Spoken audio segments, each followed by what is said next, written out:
Good afternoon, ladies and gentlemen. You have tuned into the Rebel News live stream on this, a Tuesday, September 3rd, 2024. I'm David Menzies, and my co-host, well, let me tell you a little bit about my co-host.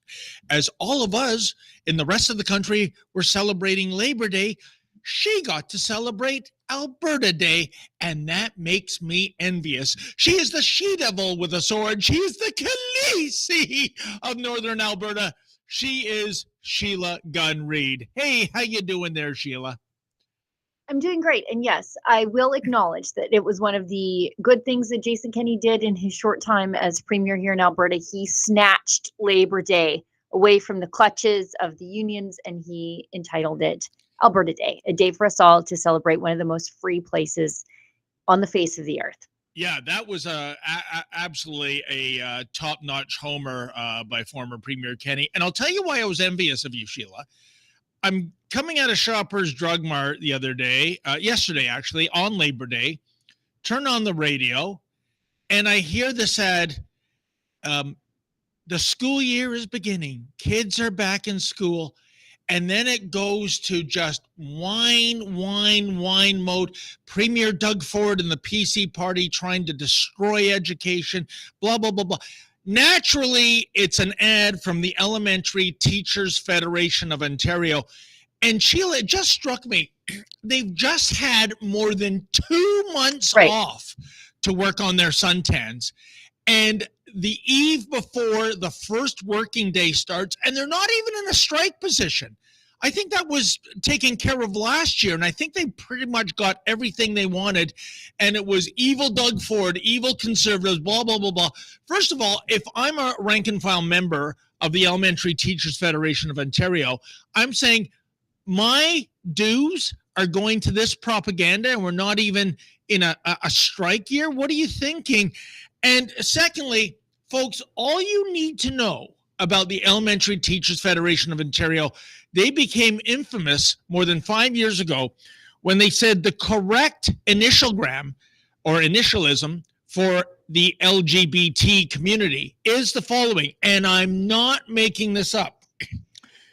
LGBTTTIQQAAPP.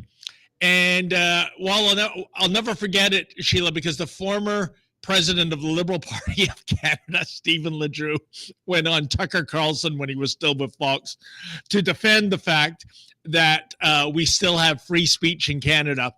And Tucker, not trying to ambush Ledoux at all, was fired. Yeah, just asked innocently. He picked out one of the T's. What's two-spirit? And Ledoux said, well, Tucker, that's clearly someone who's confused. They don't know if they're frick or frack, fish or fowl. Well, it was a nice career while it lasted. Ledoux Bell Media terminated right there. Unbelievable. But anyways, that's all you need to know about that incredibly woke organization that is responsible for elementary school-age children. What a disgrace. But I digress. Sheila, I probably cut into your time in terms of what it is that we're ostensibly trying to do here today.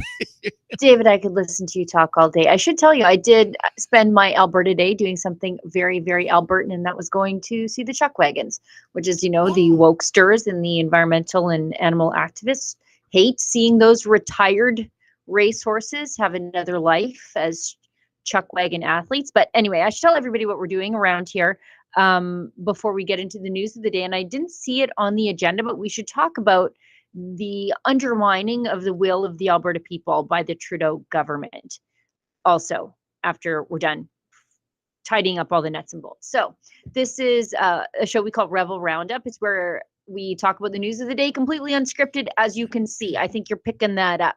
Now, if you are watching us on YouTube, thank you for sticking it out there. I do things for spite too, and I think we do a little bit of broadcasting on YouTube for spite because we are completely demonetized over there. So they don't want us there. That's how you get more of us. We're not going anywhere, YouTube, whether you want to run us out of town or not. But if you are watching us and you want to support a free speech network and like us and a free speech platform, and support the work that we do completely out of the goodness of your heart and free will, might I suggest you head on over to Rumble.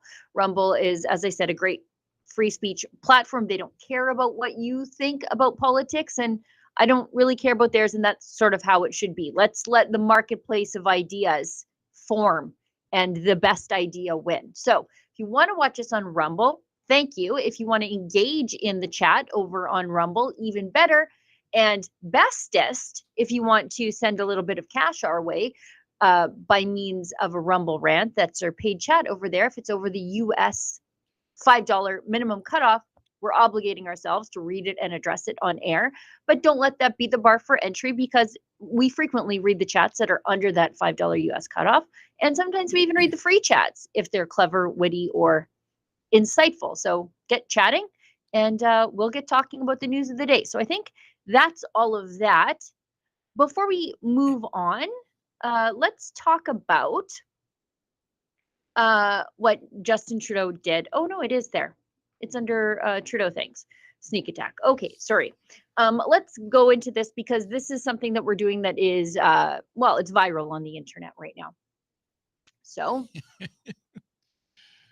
on the eve of Alberta Day, Justin Trudeau does what Laurentian Liberals do, and that's crap all over Alberta and crap all over the will of the Alberta people. And he did it in a very a sinister way, because there's a next level of disrespect for Albertans, and I think for our premier here. He did this, you want to talk about spite-motivated people. There's your old pal Justin Trudeau, as spiteful as they come. So we have a long-standing tradition, friends at home, if you're from other parts of the country, lobby your provincial governments to do this. Instead of cracking open the Constitution and engaging in the long, horrendous drama of constitutional negotiations, in Alberta, we just did something different. We would like to have a triple E Senate, so that's elected. What is it? Elected. I don't know. Anyways, I forget what the triple E Senate stands for. I'm on the spot right now. But we want an elected Senate so that they're accountable for the people, right? But we don't want to crack open the Constitution to do that. So what we do is we elect our own senators, and then there's a long-standing tradition based on respect for the will of the Alberta people that the Prime Minister of the day and the Governor General appoint the chosen and democratically elected senators in Alberta and appoints them to the Senate. So we have several senators in waiting at this point, including several women. You know, Justin Trudeau calls himself a feminist. Why wouldn't he appoint the women chosen by those pesky anti-woman conservatives out here? But no, he doesn't do that. He appoints crazy people who have been anti-Senate in the past. I'm looking at you, Paula Simons, and activists. And so he recently did that.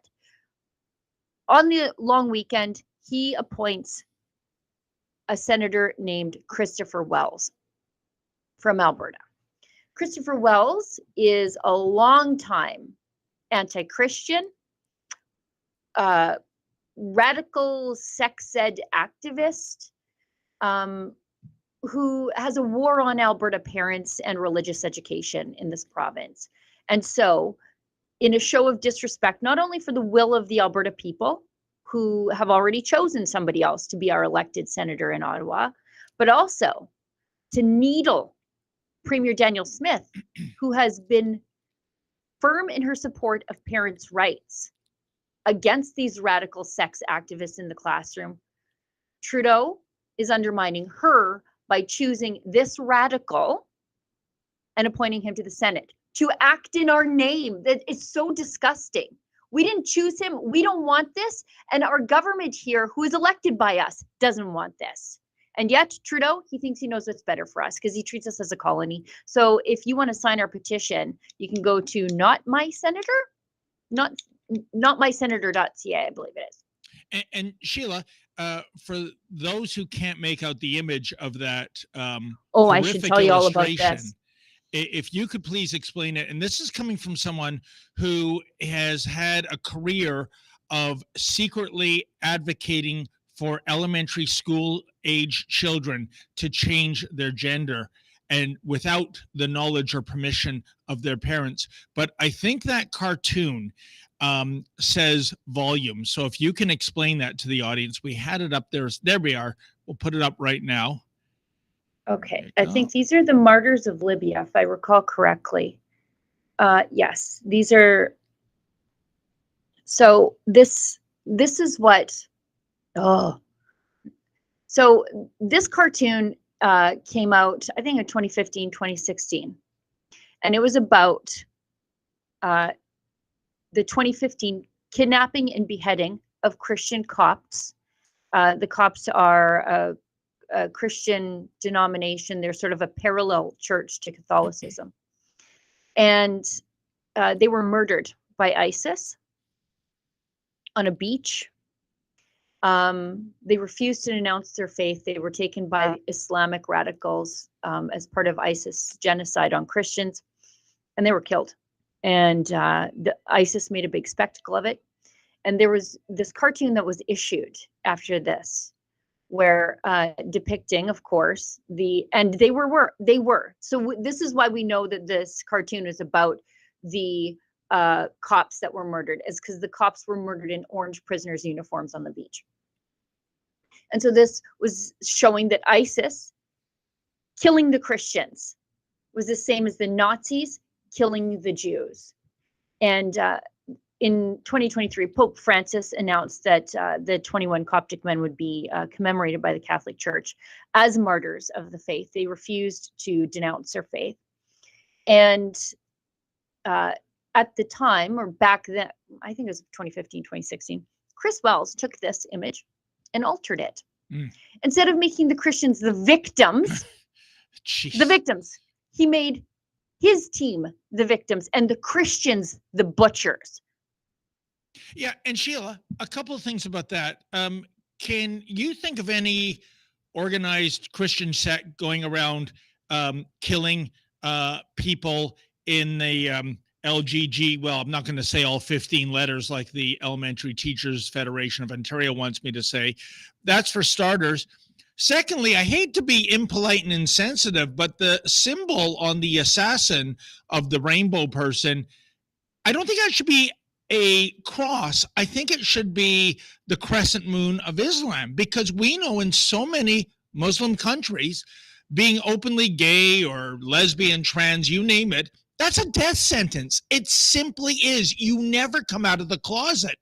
So it is just preposterous that he altered that symbol. But you know what? Then again, my final thought on this, Sheila, as you know, in the last few years, we've had more than 100 churches desecrated. Yep. Sometimes it's spray painting, sometimes it's vandalism, sometimes it's arson, burning the church right to the ground. And in certain circles, that's fashionable. Yeah, and I'm looking at you, Gerald Butts, Trudeau's best buddy, who tweeted out a couple of years ago, it's understandable. Imagine if Jerry Butts said that desecrating 100 mosques was understandable. Unbelievable. And this guy, he snuck in. I say snuck because it's a long weekend. Everyone's at the pool or the barbecue, but it didn't escape our notice. And this is outrageous. And by the way, the other E's, in addition to elected, effective, and equal, I don't see any equality about this guy. I see him as a radical trans activist. And in Justin Trudeau's Canada, that gets you a Senate position? Well, yeah. I mean, by the way, if we want to talk about who's killing whom when it comes to transgender activists versus the Christians, how do we forget about the Nashville school shooting? Oh, yes. Where Audrey Hale planned to attack multiple locations, specifically because the locations reflected Christianity. But and Sheila, what is the situation with the manifesto, the suicide note? Has that been made public yet? If not, why not?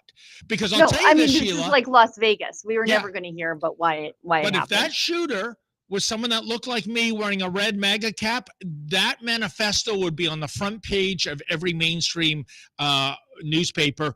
But because this is a trans individual, that we're all about trans friendliness. We don't want to dredge up any, terrible things about that community. It's unbelievable. Well, and this Chris Wells appointment, Chris Wells also is behind the rainbow tape movement in the NHL. Do you think it's going to get any better or worse with this extremist radical in the Senate voting on laws that affect women's sports and women's spaces? Great Do you think point. it's going to get any better or any worse? And the reason Chris Wells was appointed was because Premier Daniel Smith has specifically said parents have the right to know what's happening in the classroom. Yeah. We are not going to medically transition children, and men should not be playing women's sports. So what does Justin Trudeau do on the eve of Alberta Day? Appoint someone who opposes all of those things to represent Albertans. It is absolute spite. It is wicked, is what it is, Sheila. And great point. I forgot entirely, and shamefully for me, I've been covering so many stories of transanity of biological male gender bender grifters inserting themselves into female sports and causing all kinds of carnage. Shame on me for not making that link that this guy, Christopher Wells, no doubt chants the mantra, trans women are real women. Oh, and he's totally on side with that element of transanity. So good for you, He was Sheila. But can I know we have a campaign, but is it going to amount to the proverbial hill of beans? we'll Because see. otherwise, this guy, can I call him a guy?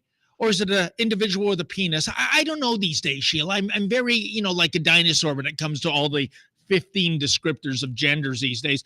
But we're looking This at him guy, being there for like at least 20 20 years. years. 20 years. 20 years making $180,000 a year to undermine everything parents and the Alberta government want for ourselves and for female athletes. Wow. We should be absolutely outraged. I think people are, based on how well this petition is doing online. I mean, I think it was one of our busiest petitions in years, and over the long weekend, which is normally like a dead time for news. Chris Wells isn't for a real treat from us, I think. It couldn't happen to a nicer guy. This guy's been working to undermine parents in this province and to promote secrecy between teachers and children behind the backs of parents for the better part of a decade, probably even longer. He prompted a statement by a Catholic group based on his bigoted attacks on Christian education in this province.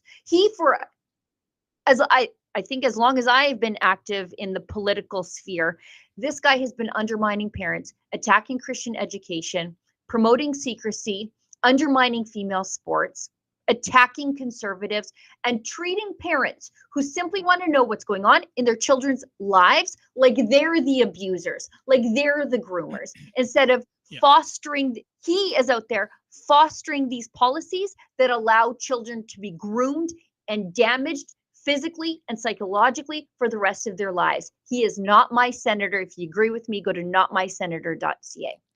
And Sheila, you know what? I 100% agree with you that Trudeau doing this was an act of spite against Danielle Smith, even the timing of it on the eve of Alberta Day. But, there's that saying, cutting off your nose to spite your face. What I'm getting at, Sheila, is that we see how the popularity of the Liberal Party of Canada is tanking. Justin Trudeau's popularity as a leader is even worse. If this was meant to move the needle, to have a bump in the polls, I would argue it has the precise opposite. The vast majority of Canadians, I don't care where you live, they're against this kind of radical transgenderism and this ideology. And this is going to not serve as an upkick, Sheila. It's going to further put the Liberal Party back, I think. Or do I have it wrong? No, I think you have it right. But I mean, I just saw the polling today. The Liberals could not possibly be doing any worse. Yeah. And so I guess they don't care. They're doing the thing that Trudeau or that Harper didn't do when he was on his way out, and that was stack the Senate.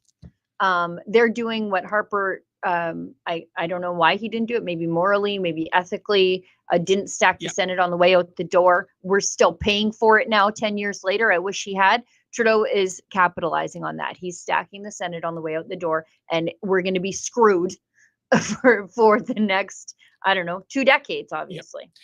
I think Prime Minister Harper, Sheila, he went into a fight abiding by the rules of Queensberry, and you are talking about opponents who are street fighters with a foreign object that is very sharp, and you don't win those fights. I think it'd be fascinating to ask Mr. Harper today, do you not regret making more appointments given what we see happening and who those appointments are?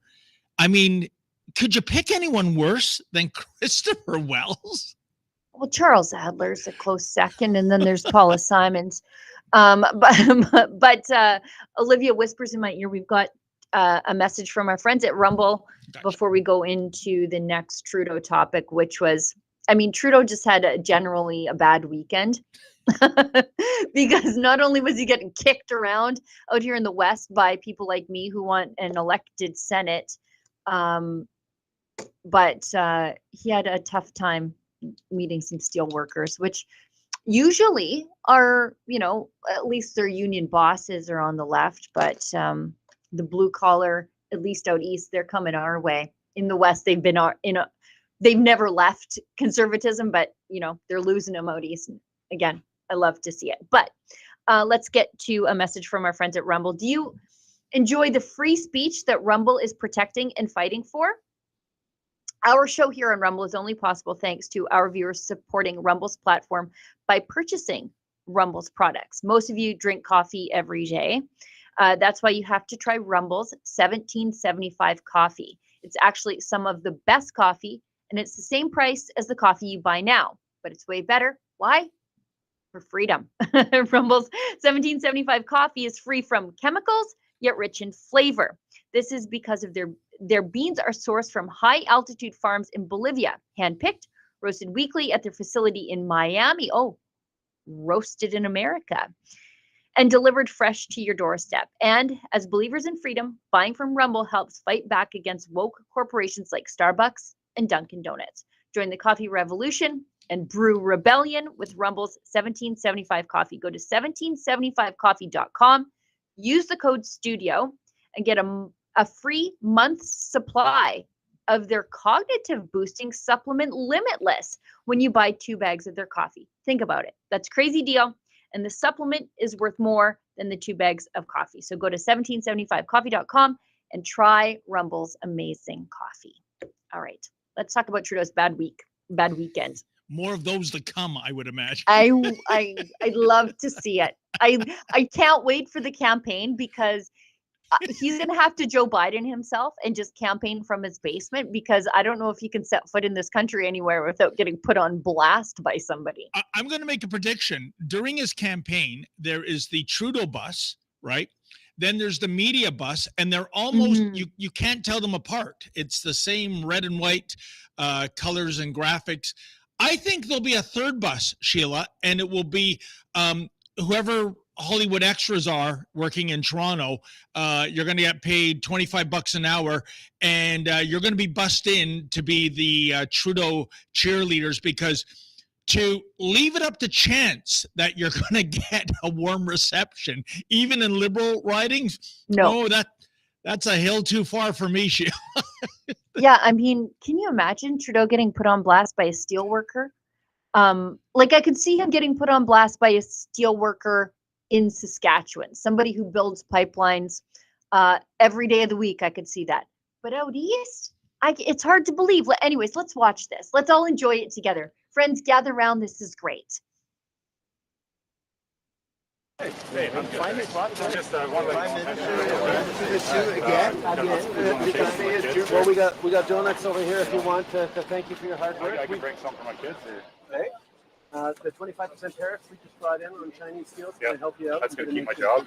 What about the 40% taxes I'm paying, and I don't have a doctor? The $400 million we invested in the card means you're going to have a job for I think you're only here for another year. We won't see you around probably another year. Well, that's what elections are for. That's right.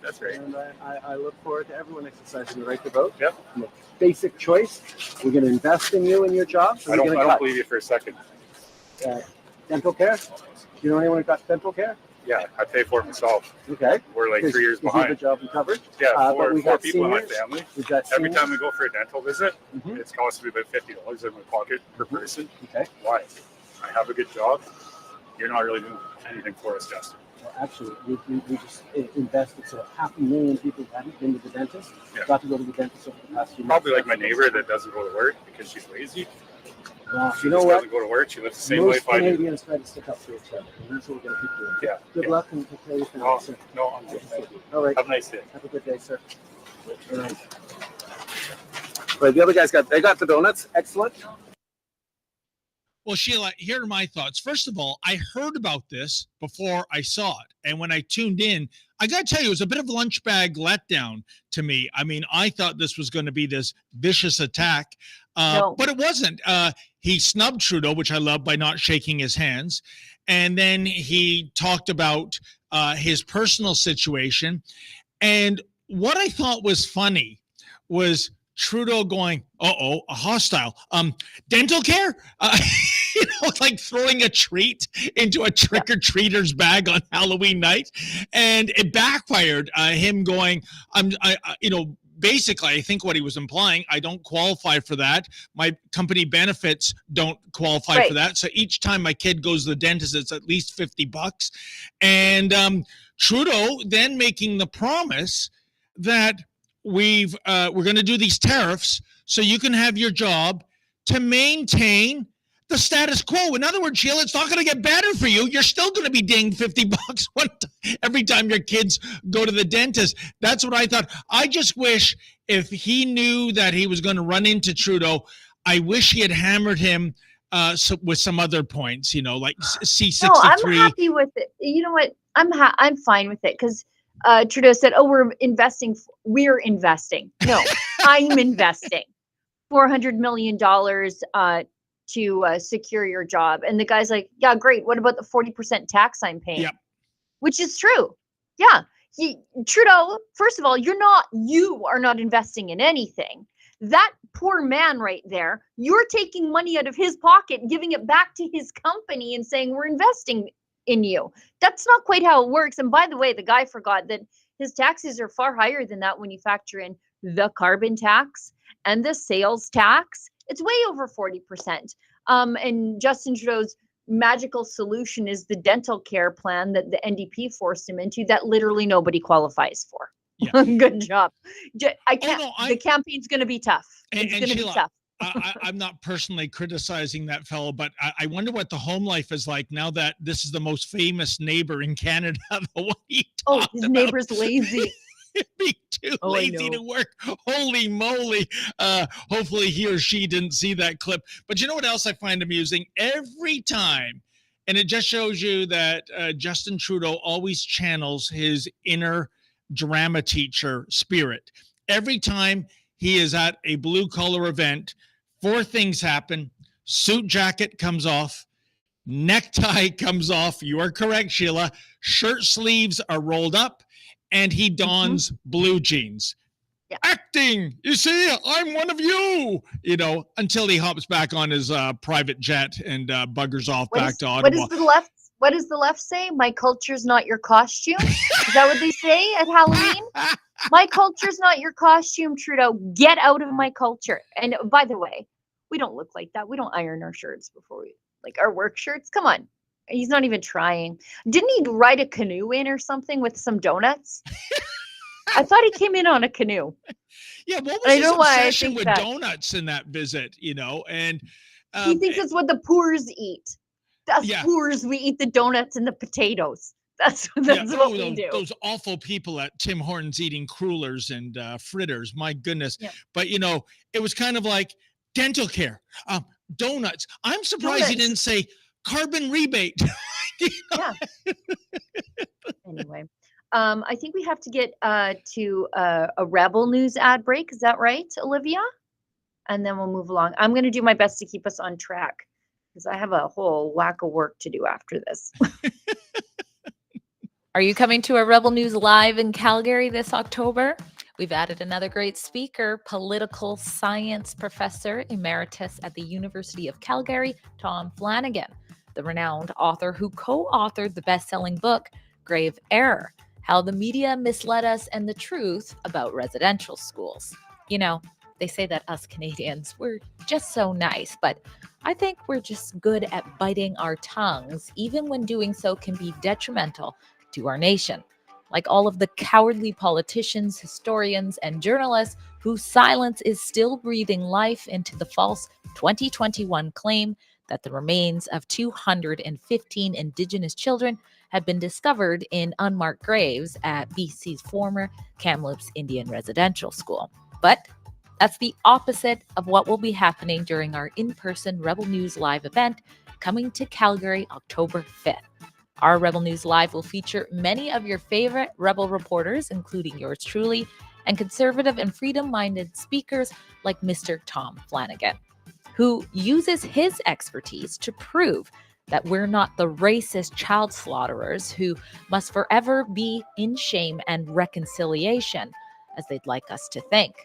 It's been 3 years, nearly over 100 burnt and vandalized churches, and millions of taxpayer dollars later, and still not a single body has been discovered in an unmarked grave at the former Kamloops Indian Residential School. And Tom Flanagan is not afraid to say that, and we're not afraid to give him a stage to do so.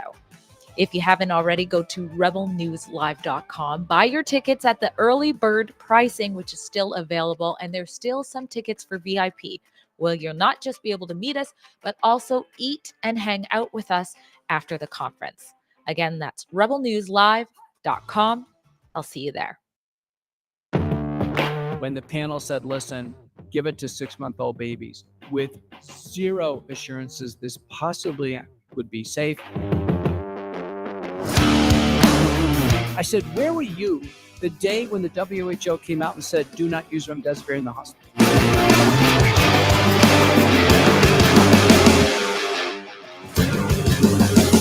I'm Dr. Peter McCullough. Join me for an evening together. Tickets are on sale now.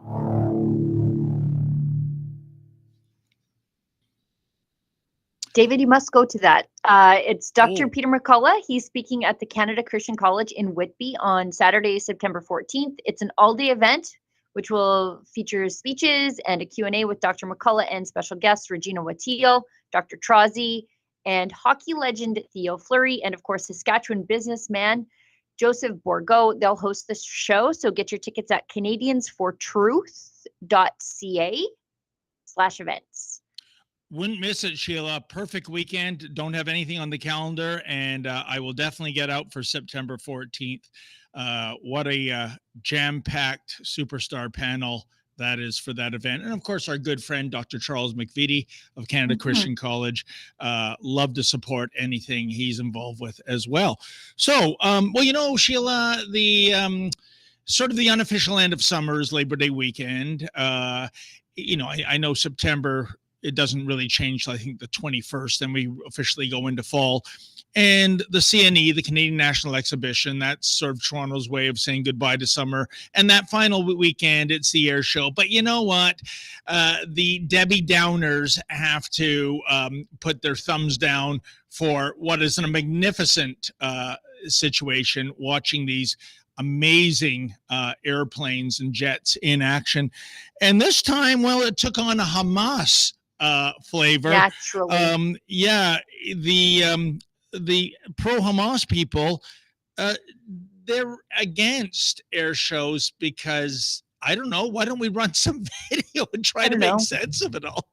If you don't get no peace, if we don't get no justice, then you don't get no peace. If you don't get no peace, if we don't get no justice, then you don't get no peace. If we don't get no justice, then you don't get no peace. If we don't get no justice, then you don't get no peace. If we don't get no justice, then you don't get no peace. If we don't get no justice, then you don't get no peace. Free, free Palestine! Free, free Palestine! Free, free Palestine! Free, free Palestine! There is only one solution. There is only one solution. Intifada revolution. Intifada revolution. There is only one solution. There is only one solution. Intifada revolution. Intifada revolution. Honest to goodness, there's people sitting there with their families. Yep. They're just trying to have a nice afternoon watching the air show. And these idiots show up with their grammatically incorrect chant. If we don't get no justice, then you don't get no peace. Look, that is the economy first of thing, words, please. Yep. That is the first thing I zoomed in on, Sheila. No justice, no peace is how it should have been said if I've got to give these people advice. Well, but yeah, if we don't get no justice, then you don't get no peace. That's a double negative, right? Yeah, you know, I'm fine with that. I guess I'm on their side today. You know, it's kind of like the Pink Floyd song. It's a great song from The Wall. And we don't need no education. Well, quite clearly you do need education, because if you're saying we don't need no education, that what you're saying is we need education. It's a double negative. Yeah, that is amazing. So these ingrates are not fans of grammar either.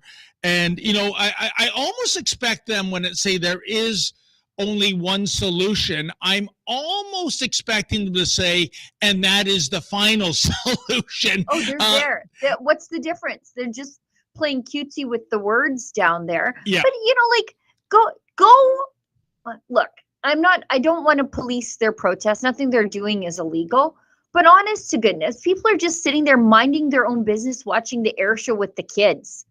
They don't need your nonsense there, your chance to genocide. Go downtown, go to Yonge and Dundas and go do it down there. At least have some respect. This is not winning people to your side, obviously. But, Sheila, I wonder in terms of thought crimes, which the left is very big on, when you are openly chanting for genocide, from the river to the sea, Intifada, and I think the most appalling one is go back to Europe.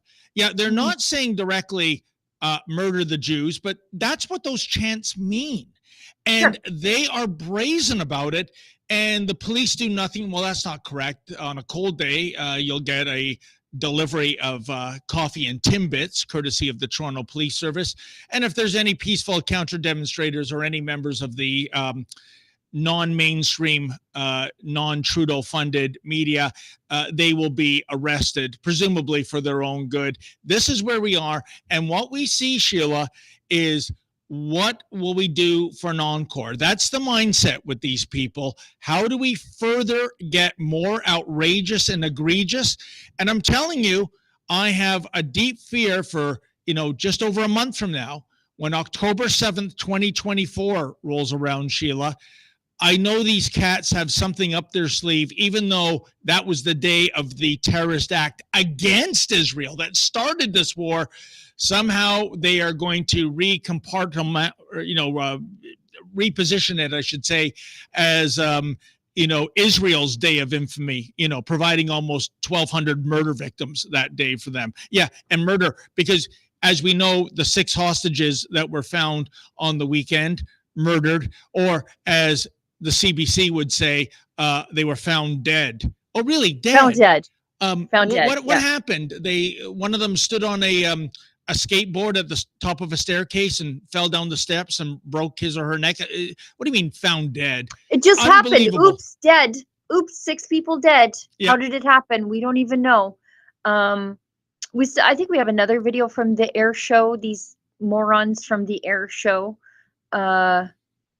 Where they're saying, we're not here to attack people on the streets. We're just, okay, well, quit attacking people on the streets. No, you're just there to attack them at the synagogues, by the way. We're here to expose the hypocrisy, of having fighter jets flying over our heads as people bring their families to watch. Shame. You know what? I would just love for a quick little flyby of an Israeli F-35 over top of these people. Just put the fear of God right in them. Anyways, let's watch this. We're not here to attack people on the streets. We are here to expose the hypocrisy of having fighter jets fly over our heads as people bring their families to watch. Shame! Shame! Not here to attack people on the streets. Yeah, quit attacking people then. quit attacking them, by the way, because you do attack people on the street. They're prize fighting the Jews in the streets every single week. They have, don't tell me you're not here to attack people. You've been attacking people. Yeah, and I don't think we have to go as far as an F-35. I ponder the question, where is there a crop duster when you're really just a little drone? Just a little drone, just to instill the fear. To have these lunatics spout this vile garbage is one thing. It's so much noise and fury signifying nothing, as Shakespeare would have said back in the day. What bugs me is, you heard over the weekend, the UK doing an arms embargo on Israel. That is absolute wickedness. This is a government standing on the wrong side of history. That's what I'm more concerned with, other than the Hitler Youth Movement in Toronto protesting an air show. Same governments just making it rain. The gravy train with biscuit wheels still rolling down the tracks on into Kiev. But they're putting an arms embargo on Israel. Isn't that strange? Isn't that interesting? Well, insisting it's not an arms embargo. Okay, what is it then when I want to buy something and you won't sell it? No, it's like the carbon tax, not a tax, David. It's a levy. Okay, but Unbelievable. if you looked it up in the dictionary, they mean the same thing. Okay, we've got one more video. MP Lee Anderson asked Deputy Prime Minister of the UK, Angela Rayner, to define what Islamophobia is, despite Labour not being able to shut up about Islamophobia in the streets. They were at a bit of a loss for words. So let's watch this. This is out of the UK. Interesting. We should do this in Canada. Mr. Speaker, could the Secretary of State please explain to me and the House what the government's definition of Islamophobia actually is? Well, I say to the honourable member that a new definition must be given careful consideration so that it comprehensively reflects multiple perspectives and considers potential implications for different communities. And we're actively considering our approach to Islamophobia, including definitions, and we'll provide further updates on this in due course. Mr. Speaker. Well, Sheila, to quote Kirk Douglas, what are you saying? Lot of nothing. Lot of nothing. He said he asked her to define Islamophobia since you won't shut up about it and you keep accusing people of it. Everything is Islamophobia. And instead of defining it, she says, yes, we need a new definition. So all encompassing, every time a conservative opens their mouth over there, is that going to be Islamophobia? Sounds like it.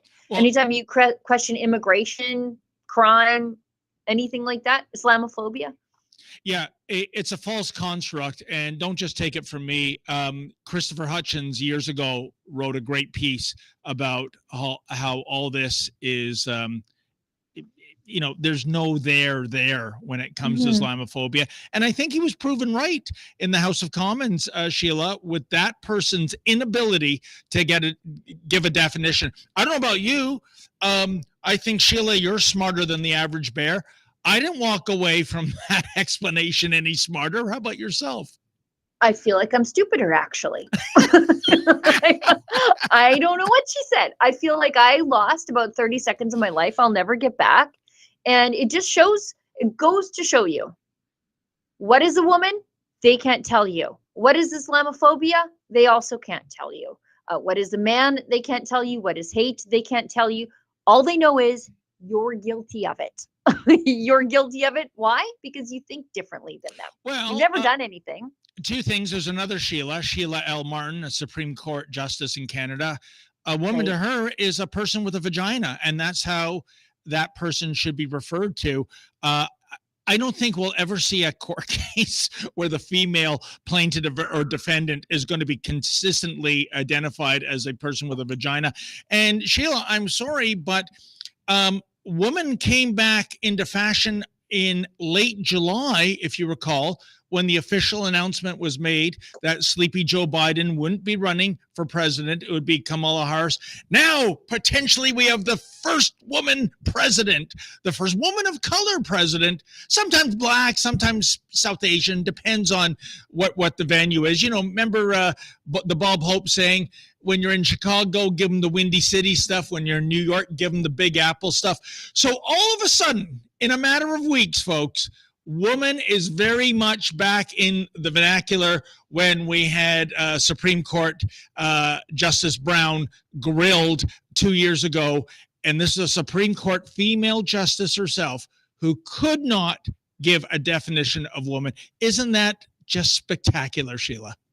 Bob Hope was a bit of an oracle, wasn't he? He had a joke that was along the, and I'm going to butcher it, but it was along the lines of, I got to get out of California before they make homosexuality mandatory.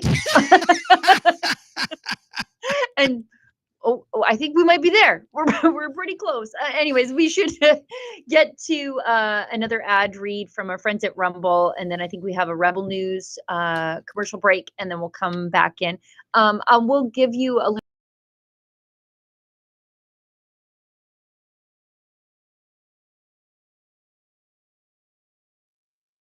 Elle magazine. John Kay's got it on his Twitter account if you want to look for that. We'll just briefly touch on it because it can happen again to a nicer bunch. I love watching them just sort of stumble all over themselves to explain themselves. But anyway, rumble.store. Rumble's exclusive apparel has finally arrived. They're now offering 20% off all purchases in the Rumble store with the discount code DROP20. If you want to support the brand, that is fighting for free speech and fighting for our First Amendment in the United States and free speech here in Canada. This is the best way to do it. They have tees, sweaters, hats, plus much more. Go to rumble.store and make sure to enter DROP20 as the promo code to get 20% off your entire order. Again, that's rumble.store, DROP20 is your promo code. Olivia, Rebel News ad? Yep. Okay.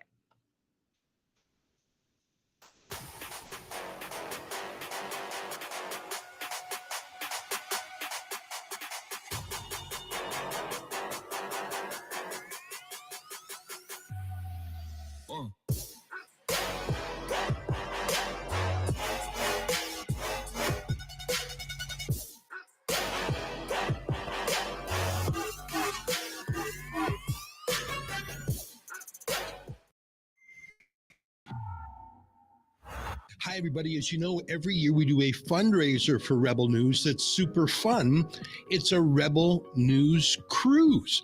We all go on a cruise ship together. We have dinner with each other. We have seminars when the ship's at sea, like Q&A sessions. And the rest of the time is your own. It's a vacation. It's a way to connect with other Rebel News enthusiasts. It's a way to check in with me and Sheila Gunn-Reid and Drea Humphrey and David Menzies. Tons of Rebels are on the trip, and at the end of the day, it's a way to keep Rebel News strong because there's a little extra added to the cost, which is how we float the boat here at Rebel News. It's a fundraiser. Here's the next Rebel News cruise in case you've always wanted to go on one. It sets sail out of Vancouver June 18th, 2025. It's a week-long, June 18th to 2025, and it's Vancouver to Alaska. So it's a lot easier to get to than a Caribbean cruise where you have to fly to Florida to set sail. Starts in Vancouver, where I'll greet you, Sheila, David, Alexa Lavoie, Drea Humphrey. It's a super fun trip. I've done it before. We go to Skagway, which is where the gold rush started. We go to Glacier National Park, which is as beautiful as it sounds. Go to rebelnewscruise.com to learn more, to check the pricing, and to book your cabin. Just let me rattle off some of the details of the places we're going. It's called the Alaska Inside Passage Cruise. If you know what that means, you go up right along the coast. It's on Holland America, so it's nice. It's the MS Zandam. That's the name of the ship. Obviously, we start off in Vancouver, next the Tracy Arm Inlet, then Juneau, the capital of Alaska. Skagway, by far my favorite city. It's amazing. Then Glacier Bay. Maybe the most beautiful place I've ever been in my life. Back to Ketchikan and then down to Vancouver. If you like cruising, this is a super way to do it with fellow travelers, ideologically speaking. If you've never cruised before, this is a great way to start. And if you've been on Rebel News cruises, well, you don't want to miss this one. Again, for details, go to rebelnewscruise.com. It's next June, so just under a year away, but not too soon to order and to get the early bird discount. I'll see you at sea. Oh, Sheila, I can't wait for that. I won't get into all the details, but my only experience with Alaska was being detained at gunpoint on the suspicion of terrorism. And, you know, Anchorage Airport, where this happened, I think it's the most intimidating airport in the world. As you're walking along the aisles, there are glass cases of all the wildlife, dangerous wildlife that have been shot and stuffed, like the Kodiak bear and the wolverine. And I really thought there's going to be a glass case with my body. The elusive Canadian terrorist. Thank God we got it all sorted out. So Alaska, I'm giving you one more chance to win me over. Yeah, the great Rupert's Land Mendelig Squatch. Yeah. Oh God. The boobzilla. We'll get you in here. Yeah. Fake boobs. Well, then it would have been justified, I guess. But so Sheila, we've got before we go to the Elle story, I just want to tell everybody about TACCOM because we showed the ad there, but there are more details about TACCOM 2024. It's Canada's largest gun show. It's coming to the International Centre in Mississauga, Ontario from September 6th to the 8th. So that's this coming weekend. Yep. The event is dedicated to showcasing the best in tactical and competitive shooting disciplines. and you should see it while you still can, well, before Justin Trudeau outlaws tactical and competitive shooting disciplines. See top manufacturers and distributors from Canada, the USA, and Europe showcase their latest products, training, and insights. A new feature this year is and I'm going to groan because I wish I was there, the cash and carry deals on firearms and ammunition, allowing visitors to purchase directly at the show, provided they have a valid PAL or RPAL. That's a Canadian firearms license. For tickets and times, go to taccomcanada.com. All right. And by the way, Olivia, next time we run that ad, can you run a parental guidance warning? Because, you know, Sheila, the soy set, just seeing all those images of all those. We went over this last week. There's no soy set that watches our show. We ran them off a long time ago. They can't tolerate us. They're gone. Right now, they're off reporting us to YouTube. They don't care. I wanted to talk about this article from Elle magazine. Oh, yeah. It's sort of all over the internet. I caught it just over the long weekend, but I was watching Chuck Wagon, so I was a little bit busy. But Elle magazine, it started off with 8 incredible women, and then they had to change their title because they had to drop one of their incredible women from it. And then, so it started off as, over the past year, these 8 incredible women have broken the glass ceiling, paving the way for those behind them. One of them is an anti-Israel crazy person, MPP from Ontario, and the other 2 are dudes. So, thanks, Elle. Those are the 8 incredible women of this country. There's one who seriously should be on the list. It's let's just scroll, and she's at the very bottom of the list. Cassie Campbell Pascal, like she's probably should be on the list. But we've got Faye Johnstone, formerly known as Zach Johnstone, anti-parent, anti-Sheila activist, who is deeply funded by the federal government to attack parents and lobby against parents in Saskatchewan and Alberta. There he is. And then the other one is Vivek Shraya, apparently a quadruple threat, musician, writer, actor, and artist. And dude. And hairy-chested fella. And then, of course, the other one, I forget, her name escapes me now that Elle has memory hold her. Oh, Sarah Jama? Sarah Jama. Well, she Sheila, was on the list too. I mean, the amazing thing about Elle to appoint her to this list is that Sarah Jama was considered too anti-Semitic for the Ontario NDP party, which is uber woke. I mean, if you cross their boundaries, the Ontario NDP, what does that say? I can't think of anything more damning. And were they not aware of this? That she sits as an independent? That's why they put her. That's why they put her on the list. They just were not expecting the blowback from this. These lady journalists, these activists who call themselves journalists, writing for Elle magazine. They are the same people who would say that I'm not a journalist. They thought that Sarah Jama was just right for this list, a real mover and a shaker, because they are just in this cloistered bubble. They never talk to real people. They have no idea what the sentiment out on the street is about this sort of nonsense. 8 incredible women. One of them is an anti-Israel activist after an October 7th rape mob attack on Israeli women. And the other 2 are dudes who are interlopers, taking up women's spaces. And Sheila, I got to be honest, when you compare those 2 camps, I'm more offended at the dudes, persons without vaginas being put on that list. And it goes to prove my point, because I see it time and time and time again, because I'm assuming, without checking the masthead, that the majority of employees at Elle are female, probably on the younger side. And the biggest enemy, the biggest demographic against real women right now is young 20-something woman. They subscribe to this garbage, this woke nonsense that a trans woman is a real woman. And we're seeing women's sports and women's shelters and women's penitentiaries being destroyed because of the ideology of these idiots. That's right. I said it, idiots. I see it time and time again, Sheila, and I don't know. We need. I don't know what the answers are, but we have to course correct this because you have declared war on your own sex, baby.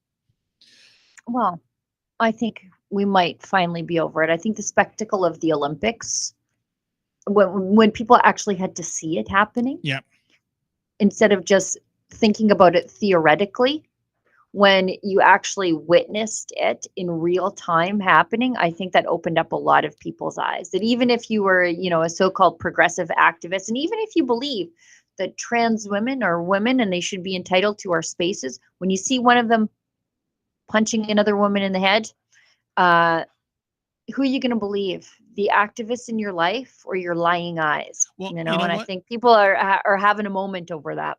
Sheila, I wish you were right about this. But I don't know if you are, because what did we see in the aftermath? We saw the Italian real female apologize to the man that was caving her face in. And I also saw an attack piece in USA Today against Donald Trump for falsely stating that a man was in the ring that day. No, that's not a falsehood. It's got Y chromosomes, for goodness sakes, right? That makes him a man. So I agree with you, Sheila. That was hard to stomach. I couldn't even watch it to see this brute caving in the faces of real women. But in the aftermath, I see the apologists carrying water for the IOC, and I don't see any statements from the IOC saying in 4 years in Los Angeles, we're going to fix this. Nope, they're doubling down. Yeah.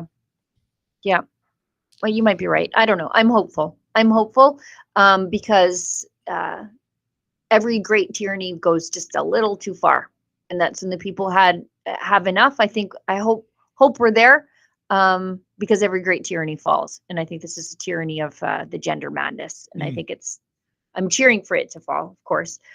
We let's talk real quickly about, since it's in the headline for the show, a gunman filming, like, this is brazen. Not only shooting up. So this happened in BC. Police in British Columbia are investigating after gunshots were fired into the home of a rising Punjabi star early Monday morning. Video. Now this is where it goes to some other place. We take a drive-by shooting to. This is. I don't think we normally see this kind of stuff in Canada, but this is Justin Trudeau's Canada and not the Canada we grew up in. Videos of the attack, including one apparently taken by the shooter, Hamas style, I suppose, have been shared widely online, showing at least 14 gunshots fired into the Victoria area home of the Indo-Canadian musician A.P. Dillon. He was unharmed in the attack. But what's going on here? They said it was a targeted event, and there's no information to believe that the general public is at any further risk as a result, except that we have guns, gun crime so brazen that they can film it and think they're going to get away with it. But yeah, no, general public, don't you worry. You're fine. Sheila, I'm really fascinated by that footage, and I'll tell you why. You have forgotten more about firearms than I'm ever going to learn. In one hand, he's got the gun, and in the other hand, he's got his cell phone. Is that what we're seeing here? Yeah. Oh, it could be a GoPro. He could actually have his, God, that looks like cell phone footage. I was going to say it could be a GoPro mounted on his chest too. Like, again, Hamas style. But I don't see the other hand. So, I mean, that seems to be a lot of dangerous multitasking going on there. I bet it's just clipped, like GoPro clipped to his chest or clipped to his hat or something like that. I know, like with my bow, I can mount a camera right on my bow when I'm shooting, so I can see the arrow travel down the range. Oh, that's cool. Yeah, it is cool because you can slow it right down. You know what? I'll take a picture this afternoon and show it down. I'll put some arrows in the styrofoam bear for you. But so not only was his house shot up, the images of this are quite crazy. They burned his cars in the driveway. His house could have burned down when you see like how close these vehicles are to the house, like the charred remains on the driveway are like right up next to the house. Yeah, you can see that the cars are burning down. Like they lit the cars, the pickup truck. For a rising Punjabi musician, his house is very single family suburban looking, if you know what I mean. But I guess that's the cost of living in Vancouver. You can be a rising Punjabi musician, a musical star, and you can barely afford a single family home in the lower mainland, I guess. Well, prices are high there, Sheila, but what is the backstory to this? It's reminiscent of the Drake Lamar feud. And of course, I don't know anything about that. Where Drake's mansion is, there was a security guard that was shot a few months ago here in Toronto. But is there some kind of Punjabi music feud going on that we're unaware of? No, I have no idea. All I know is, well, I just know Travis Tritt doesn't like Billy Ray Cyrus. I don't know anything. I don't know anything about modern pop music and their feuds. I know that sometimes the kids try to bring me up to speed. I was talking to Kian Simone, and he tries to bring me up to speed about what's happening in the Drake world, and I don't know. I'm like, is Johnny Cash still fighting with the Grand Ole Opry? Is he? Or did they resolve that when he died? I don't know. I don't know anything about this stuff, but I just know it's bad. And when the police say, oh, general public, you have nothing to be worried about, brazen gang violence like that, we should all be pretty worried about it. But it's only getting worse under Justin Trudeau because gang-related crimes, he reduced the mandatory minimum sentences or removed the mandatory minimum sentences altogether because systematic racism or systemic racism. And by the way, Sheila, on your point of it being brazen, does it get any more brazen than you doing a record of this, filming this with your own cell phone? Because if that ever gets into police custody, you're completely incriminated, right? I mean, I know it doesn't show its face, but it is your phone. And from the angle and from the time it was shot, they can probably trace it back to you being there. So I hope, well, I shouldn't say I hope. I just wonder if he's smart enough to get rid of that phone, Hillary Clinton style, if you know what I mean. Mm-hmm. I don't think so. When you film yourself and post it online, you're pretty stupid. The metadata will be in there. He's just dumb. But if he were smart, he wouldn't do crime. He would have a job.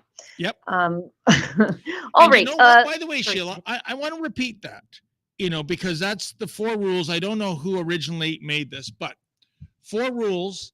Once upon a time, this was common sense, which is less and less common these days, but for getting a head start and getting ahead on life. Here they are.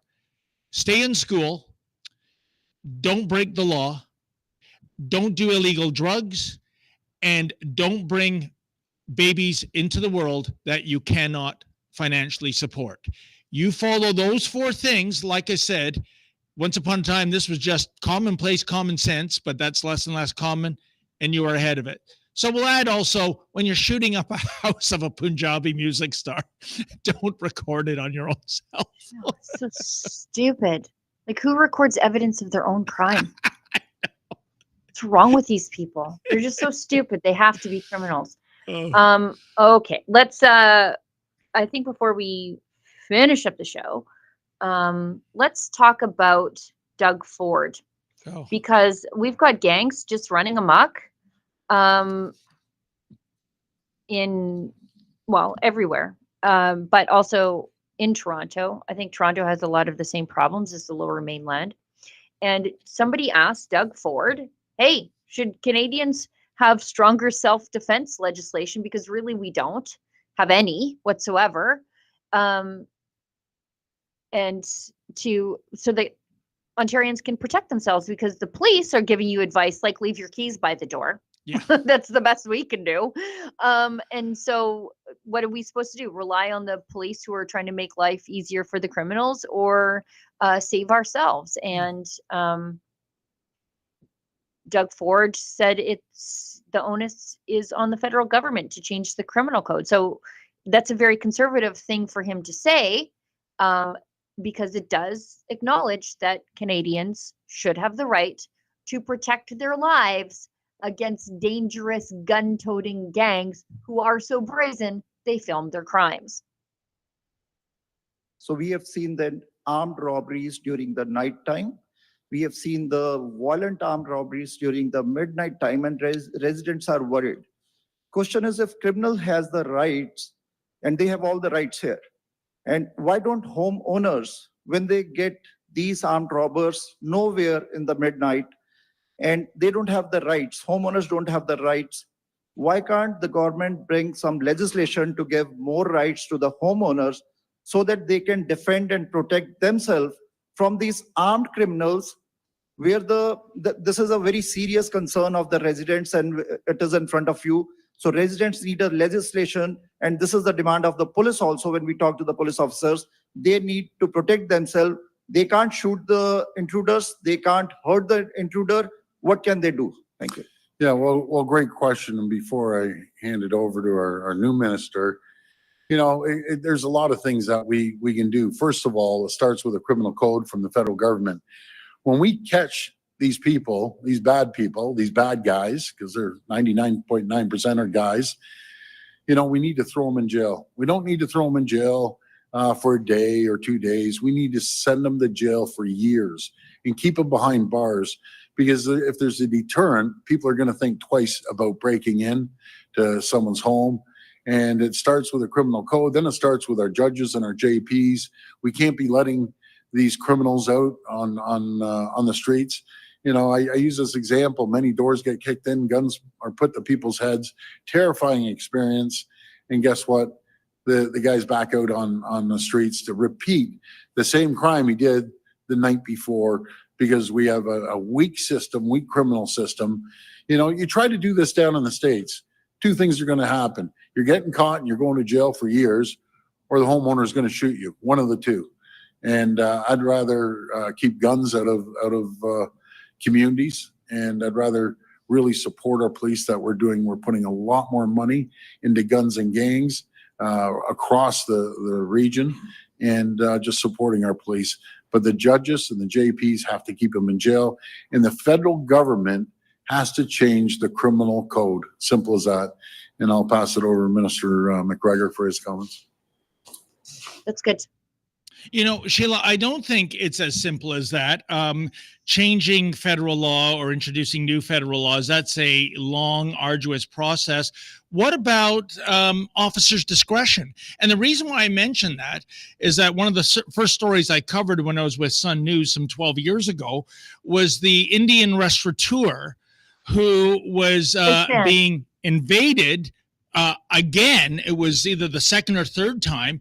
And he didn't take out a gun or a knife, folks, even though I'm sure being a restaurateur, he had plenty of butcher knives nearby. He threw spice at the wannabe invader, and he got charged. We have the weakest castle doctrine laws, I think, just about anywhere. And let's think about it, folks. When you are in your house, right, there is nowhere else to run. You are past the finish line. If the bad guys are kicking in the door, then you should have the right to, I think, Sheila, lethal force. And, you know, Premier Ford mentioned what happens in the States. I urge anyone to pick up John Lott's great book, More Guns, Less Crime, because those states that have the most permissive handgun laws are, guess what, have the best crime rates. Because I think if you're in Dallas and you're going to break into somebody's suburban house and you're thinking, what if he's got a gun in his night table? You know what? I'm going to go to a vacant business instead. There's the proof in the pudding. So I think there's a lot more to this than passing the buck to the federal government. And on that note, Doug Ford has such a best buddy situation with Justin Trudeau. Why doesn't he put a bug in his ear next time they're doing a photo op to give away billions of our tax dollars for another EV battery plant? An EV battery plant that will never get built, by the way. Speaking of Justin Trudeau's big move, slapping tariffs on those Chinese batteries, guess what it did? Did you see that today? Canola. Canola. Yep. Canola. He hits the canola farmers again with his nonsense. Last time it was canola pulses when he danced his way through India and made a complete and total jackass of himself. Came home and Canadian farmers were slapped with tariffs. Now they're examining Canada for dumping our canola in that market, which we aren't. But it's harvest. The canola has just been swathed in the field. And so in retaliation, because Justin Trudeau's an idiot, although he thinks, well, I'm going to save some votes in the steelworker country of the East in exchange for punishing Alberta farmers and Saskatchewan farmers. And so he's got nothing to lose if Alberta farmers continue to not vote harder for him. So it's no loss for him. That was going to be my point exactly, Sheila. And, just to think about a week ago, the canola farmers were worried about a rail strike, and now those poor canola farmers. But we don't have to worry about Justin Trudeau going to India anytime soon. I think he right now is still persona non grata there. Yeah, I mean, this is why I'm the hay oligarch of Strathcona County now, and I'm no longer in oil seeds because so far Justin Trudeau has decided to not come between me and my customers in the hay market. But if he could, he would. It's funny because you were giving me an education on that when Sheila and I were driving back from the nudist colony. Let me rephrase that. We were there on assignment. We were on assignment. And I put on an extra shirt before I got out of the car. But if memory serves me, we were going through farm country and you were pointing out various vegetation growth that would not be allowed in Alberta. I can't remember the nuances. The ditches. What's that? Yeah, in your ditches. You guys don't have the same prickly, I call them weed cops around here. They look for noxious weeds in the ditch. And then if the noxious weeds get in, the thistle cops, they come around and they'll give you a ticket if you're not managing your noxious weeds. But most of the time, the weeds are the county's problem. They're not cutting the ditch, and then they get in my hayfield, and I'm like, those are your thistles, mister, not mine. Anyways, don't take it as seriously from what I can visually see in Ontario as we do out here. One last story before we get into the chats, but I do need to read another quick message from our friends at Rumble. It's for Rumble Premium. So they have a premium service now on Rumble. It's a sponsorship from Rumble for us that's incredibly important to the survival of the company. When Rumble first started in 2013, they built the platform for the small creator. They didn't have any censorship or any biases. They were fair and they treated all creators equally. No one thought platforms would censor political conversation or censor opinions on COVID, YouTube, but they did. Facebook has just admitted they fell to pressure from the Biden and Harris administration. Justin Trudeau's government also sent takedown requests to Facebook all the time. We have the access to information records on those. However, Rumble did not. They held the line, and they are attacked daily for giving us at Rebel News a voice to talk to you. They're attacked in the corporate media. They're attacked by governments like France, and they're attacked from brand advertisers who refuse to work with them. Corporate America is fighting to remove speech. Rumble is fighting to keep it. Rumble won't survive with brand advertisers. They don't get much of it. Watching our show here with me and David on Rumble is the most they can ask from you. But if you really believe in this fight, and if you have the means, one major way you can help Rumble survive is by joining Rumble Premium. Join the community that believes in the First Amendment and believes in our human right to free speech. Rumble is offering $10 off with the promo code STUDIO when you purchase their annual subscription. Go to rumble.com/premium. Use the promo code STUDIO. Like I said, if you have the means and believe in the cause, and I know it's tough to have the means these days, thanks to what's happening in the United States with the Biden administration and happening here in Canada with just inflation. But if you have the means, now is the time to join Rumble Premium. If you don't have the means, we're just happy if you watch us on Rumble. And you know what, folks? Sheila's so right. Please support the good folks at Rumble. They are committed to free speech. Unlike, well, you know, Sheila, I've said this story before. You go back some 15 years ago when you had YouTube and Facebook and Twitter, the pre-Elon Musk Twitter, that is the Jack Dorsey Twitter. I think they did the scam of the century, which was come one, come all. We're the free speech Wild West. Let us take on your content, i.e. free content, something they didn't have to pay a penny for. And once they achieved critical mass, Sheila, what did we see? Oh, you, and you out. We don't like your particular brand of free speech. It was truly bait and switch, and Rumble is the anecdote to that. So please, if you can go to Rumble Premium, they really deserve your support. Let's go to this one last story. It's out of France. It's a story Canadians know all too well. Immaculate Conception Church in Saint-Omer, I think I'm saying that right, is the latest church to go up in flames. Let's show this. Historic church ravaged by fire. French town of Saint-Omer. No one was hurt, but the church's steeple has collapsed. Every time that I am in, oh, that's just so heartbreaking.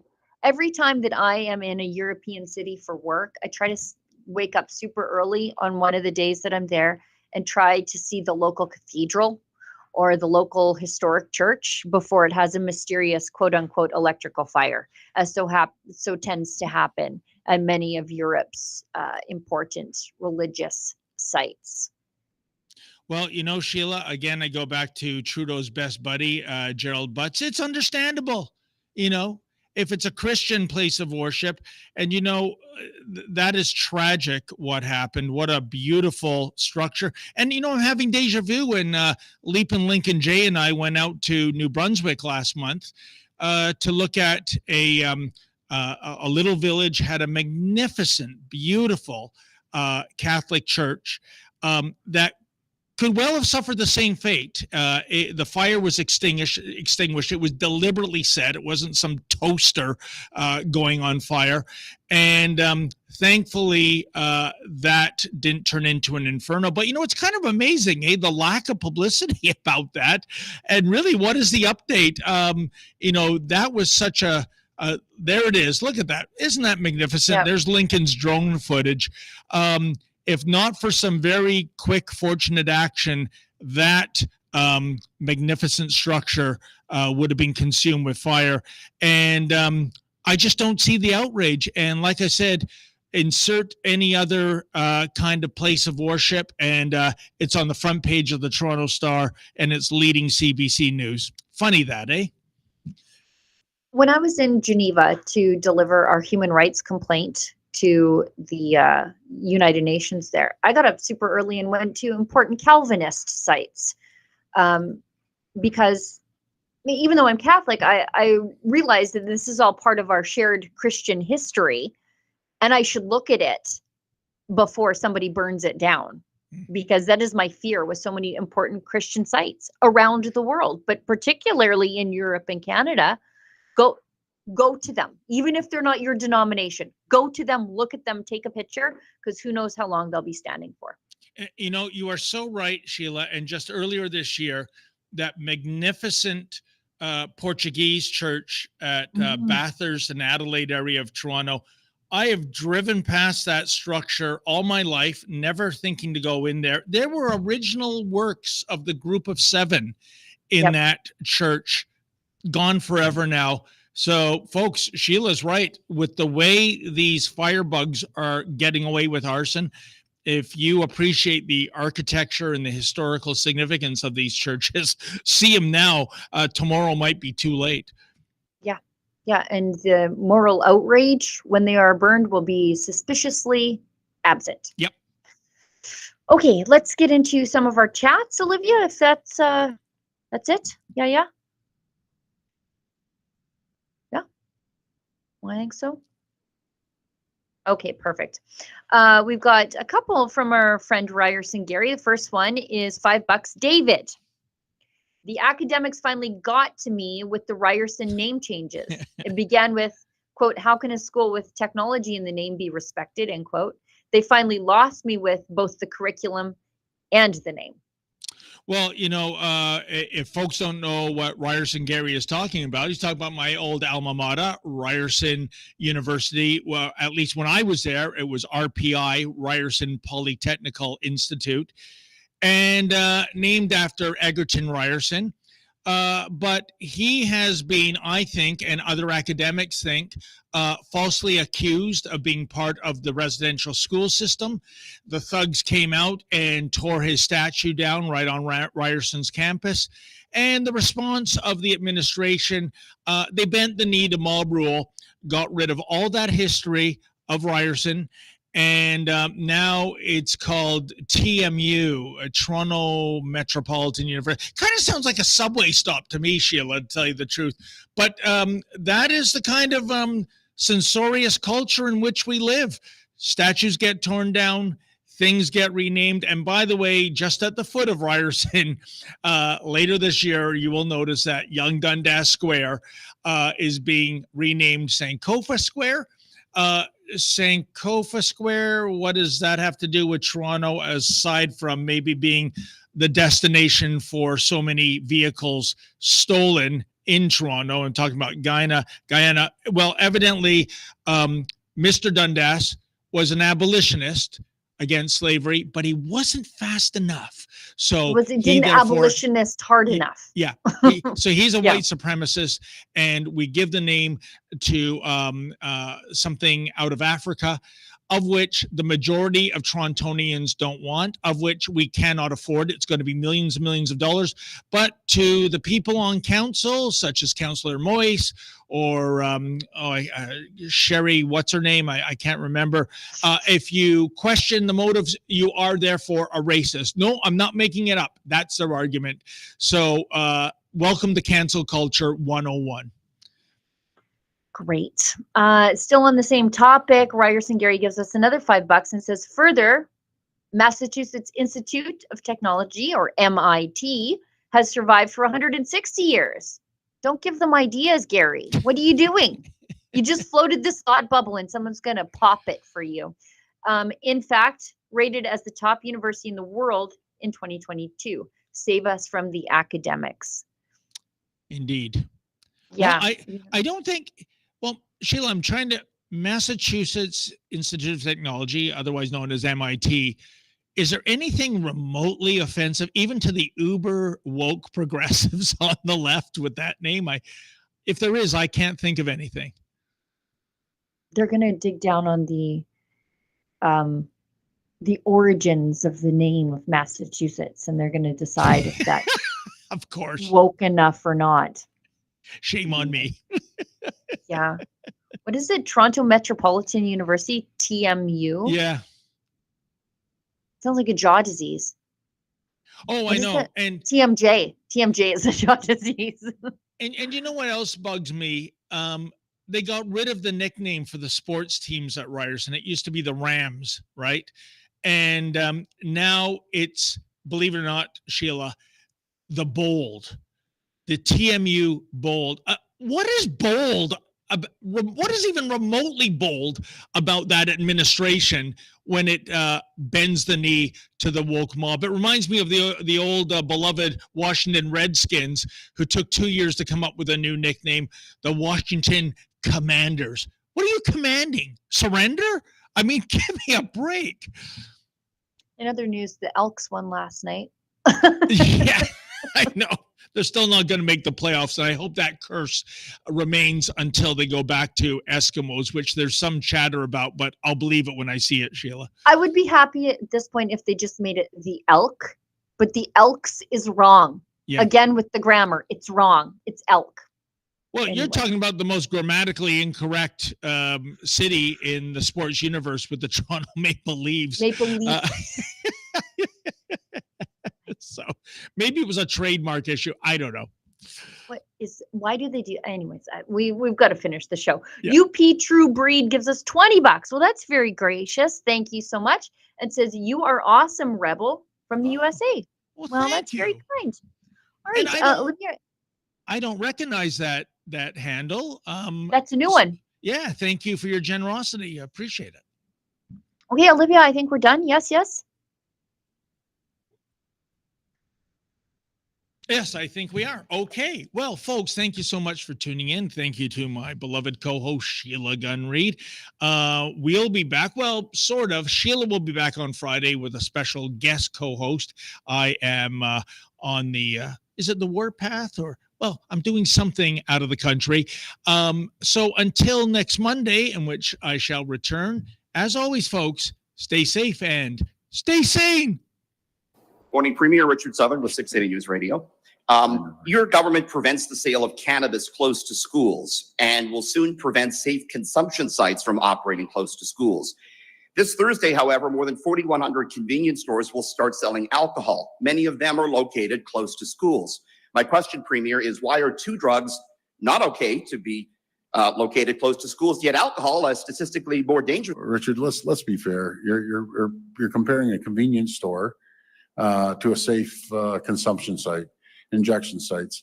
Last time I checked, the convenience stores don't have needles lying around the front of their stores, and they're well equipped. They've dealt with everything from tobacco to lottery tickets, now beer and wine, and they're going to be very responsible. But there's absolutely no comparison.